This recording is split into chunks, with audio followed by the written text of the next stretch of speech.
ഞാൻ doctor Anna Rajan, consultant ENT and endoscopic surgeon, keyhole clinic, Edappally. ഞാൻ ഇന്ന് സംസാരിക്കാൻ പോകുന്ന ടോപ്പിക് അലർജിക് റൈനൈറ്റിസ്.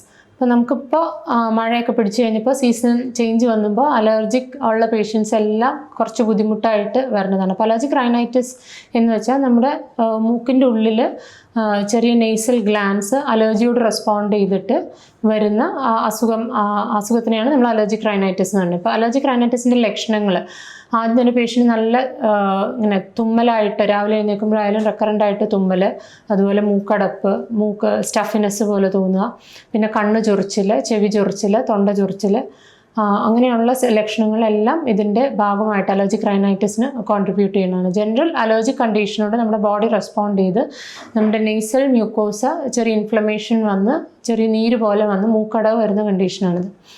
അപ്പോൾ ഇതിന് നമുക്ക് എഫക്റ്റീവായിട്ടുള്ള ട്രീറ്റ്മെൻറ്റ് ഉണ്ട്.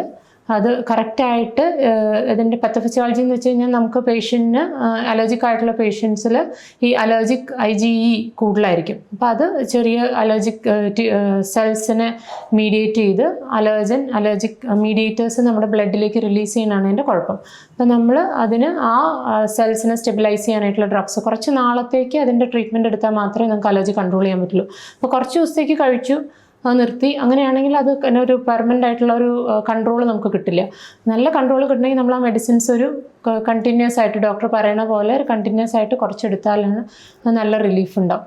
പിന്നെ അത് സീസണലായിട്ടാണ് സാധാരണ വരുന്നത്. ക്ലൈമറ്റ് ചേഞ്ച് വരുമ്പോൾ വരും. ചില പേഷ്യൻസിന് അല്ലാണ്ട് തന്നെ ഇൻ്റർമിറ്റൻ്റ് ആയിട്ടുള്ള അലർജി ഉണ്ട്. അപ്പോൾ അതെന്താണെന്നുള്ളത് നമ്മൾ നോക്കി അതിൻ്റെ പ്രോപ്പറായിട്ടുള്ള ഇവാലുവേഷൻ ചെയ്ത് അത് നല്ല കൺട്രോൾ കിട്ടാവുന്ന ഒരു സൂക്കേടാണ് അലർജിക് റൈനൈറ്റിസ്. നമ്മൾ അലർജിക് റൈനൈറ്റിസ് പ്രോപ്പറായിട്ട് അതിൻ്റെ ട്രീറ്റ്മെൻറ്റ് എടുത്തില്ലെങ്കിൽ നമ്മുടെ നെയ്സൽ മ്യൂക്കോസയിൽ ചെറിയ പോളിപ്സ് പോലെ ചെറിയ അങ്ങനെ വെള്ളമുള്ള ടിഷ്യൂസ് പോലെ ഫോം ചെയ്ത് നമ്മുടെ സൈനസസ് ഉണ്ട്. നമ്മുടെ മൂക്കിൻ്റെ രണ്ട് വശത്തും എയർ നിറഞ്ഞ സൈനസ് അറകളുണ്ട്.